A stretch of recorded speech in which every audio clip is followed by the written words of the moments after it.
سلمان راجہ صاحب، آپ تو اس 2007 کی وکلا تحریک کا حصہ تھے جس کی قیادت بیرسٹر اعتزاز احسن بطور صدر سپریم کورٹ بار کر رہے تھے۔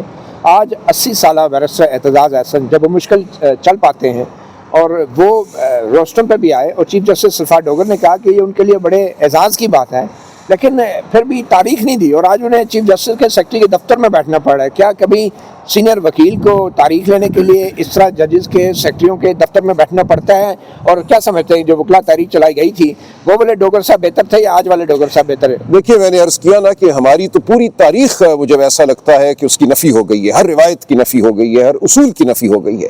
اب جب ہم دیکھتے ہیں 2007 کی جانب، آپ نے ٹھیک کہا 2 سال میں عدالت نہیں گیا، قید بھی ہوا، مقدمے بھی بنے، لیکن یہ صورتحال نہیں تھی۔ کچھ شرافت کی رمق باقی تھی، جھوٹے مقدمے اس طرح نہیں بنتے تھے۔ ہم 2 سال سڑکوں پہ رہے، ہمیں سڑکوں پہ چلنے دیا جاتا تھا، یہ آزادی تھی، جلسہ کرنے کی آزادی تھی، آواز بلند کرنے کی آزادی تھی۔ اگرچہ ایک فوجی حکمران اس ملک پر مسلط تھا، لیکن اس کے باوجود شرافت کے کچھ بنیادی تقاضے جو ہیں ان کو پورا کیا جاتا تھا۔ گھروں میں گھس کر ماں بیٹیوں کو مارا پیٹا نہیں جاتا تھا۔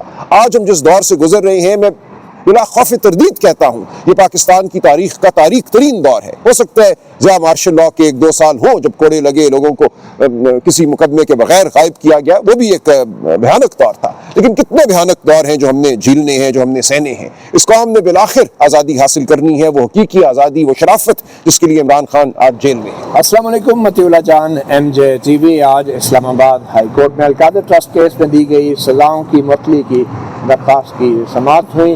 آج کی اہم بات، بیرسٹر اعتزاز احسن 80 سال کے لیجنڈری وکیل جنہوں نے وکلا تحریک کی قیادت کی تھی جنرل مشرف کے خلاف 2007 میں، آج وہ خود بھی کانپتے کانپتے چیف جسٹس سرفراز ڈوگر کی عدالت میں روسٹم پر کھڑے ہوئے دلائل دیے۔ مگر آج کی اہم خبر یہ ہے کہ بیرسٹر اعتزاز احسن کو بھی اس عدلیہ سے تاریخ نہیں مل سکی جس عدلیہ کے لیے انہوں نے ایک تاریخی تحریک چلائی تھی۔ میرے ساتھ موجود ہیں ایڈوکیٹ سلمان اکرم راجہ آج کے اس مقدمے کی سماعت میں۔ ایڈوکیٹ سلمان اکرم راجہ، کیا آج کا مدعا کیا تھا بیسیکلی؟ ایک تو ضمانت کی درخواست تھی ہیلتھ گراؤنڈ کے اوپر، بیرسٹر اعتزاز احسن کی طرف سے وکالت نامہ دستخط نہیں ہوا، اور دوسرا جو سزاؤں کی معطلی کی اپیل تھی۔ چیف جسٹس سرفراز ڈوگر نے بظاہر تو نوٹس جاری کیے، لیکن نیب کے وکیل کی طرف سے بھی آج مزاحمت کی گئی اور ان پہ 1 لاکھ روپے جرمانے کا بھی فیصلہ ہوا۔ یہ جرمانہ بظاہر نیب کی تاخیری حربوں کی وجہ سے تھا، مگر خود چیف جسٹس سرفراز ڈوگر نے تاریخ نہ دے کے کیا تاخیر کا وہ باعث نہیں بنے؟ جی بہت شکریہ۔ دیکھیں، یہ مقدمہ جو ہے اب اس عدالت میں 1 سال سے زیادہ ہو گیا ہے، یہ زیر التوا ہے۔ ہمارا بڑا مروجہ اصول ہے، نیشنل جو جوڈیشل پالیسی ہے اس میں بھی ہے کہ جو سزا کی معطلی کی درخواست ہے اس کو 60 دن میں سننا ہوتا ہے، اور بالخصوص جہاں کوئی خاتون قید ہو۔ بشریٰ بی بی اور خان صاحب دونوں کی درخواستیں سزا معطلی کی موجود ہیں اور بارہا ان پہ ایڈجرنمنٹ ہوئی ہے۔ آخری بار آرڈر یہاں پڑا گیا ستمبر 2025 میں، کہا گیا تھا کہ یہ مقدمہ فی الفور لگایا جائے اور آئندہ کوئی تاریخ نہیں ہوگی۔ آج جب یہ مقدمہ لگا، اس دوران ہم 16 دفعہ عدالت آئے، چیف جسٹس کی عدالت کے باہر بیٹھے، ان کے سیکرٹری سے ملے، اپنی درخواست اندر بھیجی، بعض اوقات ملے بھی 2 دفعہ، ریما آپا خود بھی ملی، ہم نے استدعا کی، ہم نے مانگا کہ ہمیں یہ تاریخ دی جائے۔ اس کے بعد جب آج یہ تاریخ لگتی ہے اس سارے عمل کے بعد، تو پروسیکیوشن جو ہے، جو پروسیکیوٹر جنرل صاحب ہیں، وہ پیش نہیں ہوتے، اس لیے ان پہ ایک جرمانہ تو عائد کیا گیا، لیکن ساتھ ہی آج تاریخ نہ دینا ظاہر ہے، جیسا کہ آپ نے بھی کہا، ایک مایوس کن عمل ہے۔ لیکن اب بھی ہم بیٹھے ہوئے ہیں، اس وقت بھی 1.5 گھنٹہ میں چیف جسٹس صاحب کی عدالت کے باہر بیٹھ کر آیا ہوں، دیگر دوست موجود ہیں، اعتزاز احسن صاحب اب بھی وہاں موجود ہیں، مجھے ایک پارلیمانی پارٹی کی میٹنگ کے لیے جانا ہے اس لیے میں باہر نکلا ہوں، تینوں بہنیں وہاں موجود ہیں، اب بھی سلمان صفدر صاحب موجود ہیں، سیکرٹری کے آفس میں بیٹھے ہیں۔ جی، چیف جسٹس کے سیکرٹری کے آفس میں بیٹھے ہیں، اور سیکرٹری صاحب تواتر سے یہ کہہ رہے ہیں کہ چیف صاحب مصروف ہیں، اس لیے آپ کا پیغام بھی ان تک نہیں پہنچایا جا سکتا، لیکن اعتزاز صاحب بھی بضد ہیں کہ وہ نہیں اٹھیں گے وہاں سے جب تک ان کی موجودگی کا علم چیف جسٹس کو نہیں کرایا جاتا، اور وہ تاریخ لیے بغیر نہیں جائیں گے۔ تاریخ دینا تو ایک بہت معمولی بات ہے، جب آپ 1 لاکھ روپیہ جرمانہ عائد کر رہے ہیں پروسیکیوٹر پہ کہ وہ آیا نہیں، تو ظاہر ہے کہ یہ معاملہ جلدی کا طالب ہے، آپ کو اس مقدمے کو جلد سننا ہے، خاص طور پہ جب پہلے جو گراؤنڈ تھے ان کے ساتھ ساتھ اب صحت کا اور آنکھ کا مسئلہ بھی سامنے آ گیا ہے۔ ان تمام چیزوں کو اگر ساتھ رکھیں تو کوئی وجہ نہیں کہ اس معاملے کو اگلے چند دنوں میں سنا نہ جائے اور اس پہ جو ایک فیصلہ ہونا چاہیے قانون کے مطابق وہ نہ ہو۔ بشریٰ بی بی کے حوالے سے بالکل خاتون کو ہمیشہ اس قسم کے مقدمے میں ایسی صورتحال میں ایک رعایت بھی ملتی ہے، رمضان کا موقع بھی ہے، عید کی آمد بھی ہے، جس حوالے سے بھی دیکھیں ہمارے پاس نظیریں موجود ہیں۔ سلمان صفدر وہ اٹھا کے کھڑے ہوئے ہیں، سرفراز ڈوگر صاحب چیف جسٹس کا اپنا فیصلہ ملتان میں جو انہوں نے دیا جب ایک شخص کی آنکھ کو عارضہ لاحق ہوا، یہ تمام نظیریں ہمارے پاس ہیں، لیکن لگتا ایسا ہے جیسے پاکستان کی پوری جو عدالتی تاریخ ہے وہ ایک طرح سے معطل ہو گئی ہے۔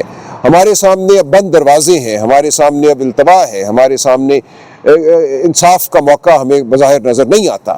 لیکن میں روز یہ بات کرتا ہوں کہ ہم انہی عدالتوں سے ٹکراتے رہیں گے، معاملہ کرتے رہیں گے۔ ہم نے اس ملک میں عدالتی نظام کو بحال کرنا ہے، آئینی نظام کو بحال کرنا ہے، اور اس کے لیے یقیناً ہمیں بالآخر سڑکوں پہ آنا پڑے گا۔ یہ کوئی ایسی بات نہیں ہے جس کے حوالے سے ہمیں کوئی آر ہو، لیکن ہم ہر جو ہمیں موقع حاصل ہے عدالتی سیاسی وہ استعمال کریں گے، آپ کے ذریعے قوم کے سامنے اپنا مقدمہ رکھیں گے، اور انشاءاللہ یہ قوم یہ مقدمہ لڑے گی اور جیتے گی۔ سلمان راجہ صاحب، آپ تو اس 2007 کی وکلا تحریک کا حصہ تھے جس کی قیادت بیرسٹر اعتزاز احسن بطور صدر سپریم کورٹ بار کر رہے تھے۔ آج 80 سالہ بیرسٹر اعتزاز احسن جب وہ مشکل چل پاتے ہیں اور وہ روسٹم پہ بھی آئے، اور چیف جسٹس سلفار ڈوگر نے کہا کہ یہ ان کے لیے بڑے اعزاز کی بات ہے، لیکن پھر بھی تاریخ نہیں دی، اور آج انہیں چیف جسٹس کے سیکرٹری کے دفتر میں بیٹھنا پڑ رہا ہے۔ کیا کبھی سینئر وکیل کو تاریخ لینے کے لیے اس طرح ججز کے سیکرٹریوں کے دفتر میں بیٹھنا پڑتا ہے؟ اور کیا سمجھتے ہیں جو وکلا تحریک چلائی گئی تھی وہ والے ڈوگر صاحب بہتر تھے یا آج والے ڈوگر صاحب بہتر ہے؟ دیکھیے، میں نے عرض کیا نا کہ ہماری تو پوری تاریخ مجھے ایسا لگتا ہے کہ اس کی نفی ہو گئی ہے، ہر روایت کی نفی ہو گئی ہے، ہر اصول کی نفی ہو گئی ہے۔ اب جب ہم دیکھتے ہیں 2007 کی جانب، آپ نے ٹھیک کہا 2 سال میں عدالت نہیں گیا، قید بھی ہوا، مقدمے بھی بنے، لیکن یہ صورتحال نہیں تھی۔ کچھ شرافت کی رمق باقی تھی، جھوٹے مقدمے اس طرح نہیں بنتے تھے۔ ہم 2 سال سڑکوں پہ رہے، ہمیں سڑکوں پہ چلنے دیا جاتا تھا، یہ آزادی تھی، جلسہ کرنے کی آزادی تھی، آواز بلند کرنے کی آزادی تھی۔ اگرچہ ایک فوجی حکمران اس ملک پر مسلط تھا، لیکن اس کے باوجود شرافت کے کچھ بنیادی تقاضے جو ہیں ان کو پورا کیا جاتا تھا۔ گھروں میں گھس کر ماں بیٹیوں کو مارا پیٹا نہیں جاتا تھا۔ آج ہم جس دور سے گزر رہے ہیں، میں بلا خوف تردید کہتا ہوں، یہ پاکستان کی تاریخ کا تاریک ترین دور ہے۔ ہو سکتا ہے ضیاء مارشل لاء کے 1-2 سال ہوں جب کوڑے لگے، لوگوں کو کسی مقدمے کے بغیر غائب کیا گیا، وہ بھی ایک بھیانک دور تھا، لیکن کتنے بھیانک دور ہیں جو ہم نے جھیلنے ہیں، جو ہم نے سہنے ہیں۔ اس قوم نے بالآخر آزادی حاصل کرنی ہے، وہ حقیقی آزادی، وہ شرافت جس کے لیے عمران خان آج جیل میں ہے۔ راجہ صاحب، 2007 میں چیف جسٹس عبدالحمید ڈوگر کے خلاف آپ نے تحریک چلائی، اور وہ جو عدلیہ کی آزادی کا سفر تھا آج چیف جسٹس سرفراز ڈوگر تک پہنچ چکا ہے، تو آپ کو لگتا ہے کہ یہ سفر اب مزید آگے جاری رہے گا یا یہ ایک بند گلی ہے اب؟ دیکھیں، بند گلی تاریخ میں کبھی بھی نہیں ہوتی۔ جب جبر بڑھتا ہے تو اس کے خلاف مزاحمت بھی بڑھتی ہے اور ایک نئے دور کا آغاز ضرور ہوتا ہے۔ اس وقت بھی جب مشرف نے جو کچھ کیا، اس کی وجہ سے ایک تحریک نے جنم لیا، وہ تحریک کامیاب ہوئی۔ اس کے بعد عدلیہ میں ہم نے دیکھا کہ ایک جان پڑی اور وہ ایک سلسلہ جاری رہا۔ اب جو کیا جا رہا ہے اس وقت، یہ عدلیہ کو محکوم کرنے کی کوشش ہے، یہ پاکستانی قوم کو خاموش کرنے کی کوشش ہے۔ آپ بات نہیں کر سکتے، آپ فارن پالیسی پہ بات نہیں کر سکتے، آپ فلاں چیز پہ بات نہیں کر سکتے، آپ ٹویٹ کریں گے تو آپ کو 17 سال جیل ہو جائے گی، آپ صحافی ہیں تو آپ نے پوچھ کر بات کرنی ہے، آپ جج ہیں تو آپ نے پوچھ کر فیصلہ کرنا ہے۔ تو اب تمام اداروں کو منہدم کرنے کا دور ہے جہاں سے ہم گزر رہے ہیں، لیکن ایسے کوئی ریاست چل نہیں سکتی، ریاست قبرستان نہیں بن سکتی۔ بالآخر اس ریاست میں ایک بار پھر اٹھنا ہے، اس ملک کے لوگوں نے ایک بار پھر اٹھنا ہے۔ ہمیں نظر آ رہا ہے کہ اب ظلم اپنی انتہا کو پہنچ رہا ہے۔ جو خطے کی صورتحال ہے، تمام ہمارا معاشی نظام اس وقت بھرم بھرم ہے۔ اس وقت مجھے نہیں نظر آ رہا کہ یہ نظام جبر کا آگے اس طرح چل سکے گا، تو اس لیے مجھے امید ہے کہ اس تاریکی میں روشنی کی کرن جو ہے وہ پھوٹنے والی ہے۔ آج عدلیہ آزاد ہے یا نہیں ہے؟ اور بیرسٹر اعتزاز احسن ان کی جگہ اگر آپ ہوتے 80 سال کی عمر میں اور وہ سب کچھ کرنے کے بعد، تو آپ بھی تاریخ مانگنے کے لیے اس طرح چیف جسٹس کے سیکرٹری کے دفتر میں جا کے بیٹھتے؟ دیکھیں، یہ اب ہم سب پہ فرض ہو گیا ہے نا۔ ہم کیوں روز نکلتے ہیں، پریس کانفرنس کرتے ہیں، آواز اٹھاتے ہیں، مقدمے دائر کرتے ہیں، اڈیالہ کے باہر کھڑے ہوتے ہیں؟ اسی لیے کھڑے ہوتے ہیں نا کہ ہمیں یہ لگتا ہے کہ یہ ہمارا ایک فرض ہے۔ ہمیں اپنی آواز بلند کرنی ہے. اگر ہم زندہ ہیں تو آواز ہماری نکلنی چاہیے. تو یہ ہم کرتے رہیں گے. اعتزاز صاحب بالکل میں سمجھتا ہوں اس وہی فرض نبھا رہے ہیں جو تمام عمر انہوں نے نبھایا, جبر کے خلاف آواز بلند کرنے کا. سپریم کورٹ بار کہاں ہے جس کی انہوں نے قیادت کی تھی؟ دیکھیں, آج جو بار کے ایک بڑے حصے کی صورتحال ہے وہ آپ کے سامنے ہے. ہم یہ جنگ بار میں بھی لڑ رہے ہیں. جو وکلاء کے الیکشن ہے اس میں بالکل ایک واضح تفریق پیدا ہو چکی ہے. کون اس جبر کے ساتھ, اس تاریکی کے ساتھ کھڑا ہے اور کون اس کے خلاف کھڑا ہے. آج آپ ٹھیک کہتے ہیں, ہمارے بار کی بھی وہ حالت نہیں ہے جو 2007 میں تھی. 2007 میں تمام دھڑے متفق تھے کہ جبر کے خلاف ہم نے کھڑے ہونا ہے, ہم نے لڑنا ہے.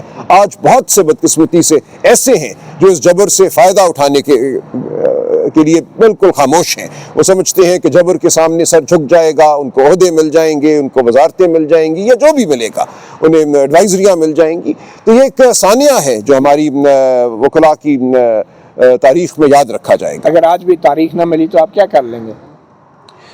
دیکھیں, تاریخ نہیں ملتی تو ہم کیا کر لیں گے؟ آپ دیکھیں, یہ ایک ایسا سوال ہے جو آپ اعتزاز احسن سے کریں. اعتزاز احسن کیا کر سکتا ہے؟ 80 سال کا شخص یہی کہہ سکتا ہے, اپنی زندگی کا حوالہ دے سکتا ہے. اور وہاں بیٹھے ہوئے 1.5 گھنٹہ انہوں نے ہمیں بہت قصے سنائے. ہر دور جس سے وہ گزرے ہیں اس دور کی روداد انہوں نے سنائی. ہم ان کے ساتھ ہوں گے, ہم احتجاج کرتے رہیں گے. ہم کوئی متشدد جتھا نہیں ہے کہ ہم حملہ کر دیں گے. حملہ کر کے تو تاریخ نہیں ملتی کسی عدالت سے نا. تو ہم اپنی آواز بلند کرتے رہیں گے اور پاکستانی قوم نے یہ فیصلہ کرنا ہے. لوگ مجھ سے پوچھتے ہیں انقلاب کب آئے گا؟ میں کہتا ہوں انقلاب تب آئے گا, اور اعتزاز احسن صاحب یہ کہتے ہیں جب قوم فیصلہ کرے گی. انقلاب نے کسی ٹرک پہ نہیں آنا. انقلاب ہر گلی میں پھوٹے گا, ہر گاؤں میں پھوٹے گا. آج بھی برسر اعتزاز احسن تاریخ لینے کے لیے کسی جنرل کیانی کے ٹیلی فون کا انتظار تو نہیں کر رہے؟ نہیں, آج ایسا کچھ نہیں ہے, نہ پہلے ایسا تھا. یہ بھی ایک تہمت ہے. لیکن بہرحال اعتزاز صاحب اپنے اخلاقی وجود کے ساتھ, اپنی سینیورٹی کے ساتھ وہاں بیٹھے ہیں. ان کے ساتھ بہنیں بیٹھی ہیں, ان کے ساتھ ہم دیگر تمام جو رفقا ہیں ان کے وہ بیٹھے ہیں. ہم بیٹھے رہیں گے جب تک کہ ہمیں دھکے مار کے وہاں سے نکالتے نہیں. لیکن دھکے آپ کس کو دیں گے؟ اعتزاز احسن کو تو آپ دھکا دے سکتے ہیں, موڑ سکتے ہیں, لیکن اس قوم کو آپ کتنی دیر دھکے دیتے رہیں گے؟ یہ زیادہ دیر نہیں چلے گا یہ معاملہ. بہت شکریہ ایڈوکیٹ سلمان اکرم راجہ. مطیع اللہ جان MJ TV سے اتنا ہی. اجازت دیجیے. اللہ حافظ.